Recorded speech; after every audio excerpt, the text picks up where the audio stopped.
తెలంగాణలో మొదటి విడత పంచాయతీ ఎన్నికల కౌంటింగ్ కొనసాగుతోంది. కాగా మెజారిటీ స్థానాల్లో కాంగ్రెస్ బలపరిచిన అభ్యర్థులు ఆధిక్యంలో ఉన్నారు. కాసేపట్లో తొలి విడత ఎన్నికల ఫలితాలపై క్లారిటీ రానుంది. తెలంగాణ వ్యాప్తంగా 70% పైగా పోలింగ్ నమోదైంది.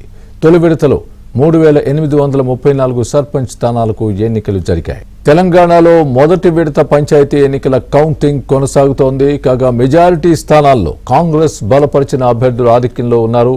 కాసేపట్లో తొలి విడత ఎన్నికల ఫలితాలపై క్లారిటీ రానుంది. తెలంగాణ వ్యాప్తంగా 70% పైగా పోలింగ్ నమోదైంది. తొలి విడతలో 3834 సర్పంచ్ స్థానాలకు ఎన్నికలు జరిగాయి.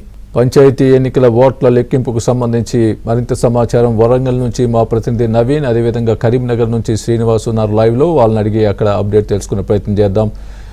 Good afternoon Naveen and Srinivas.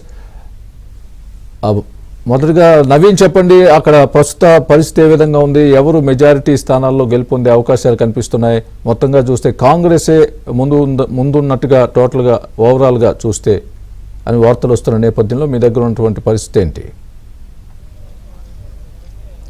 స్వామి, మీరు చెప్పినట్టు ఉమ్మడి వరంగల్ జిల్లా వ్యాప్తంగా ఇప్పుడిప్పుడే ఫలితాలు బయటపడుతున్నాయి. మొత్తం ఇవాళ ఉమ్మడి వరంగల్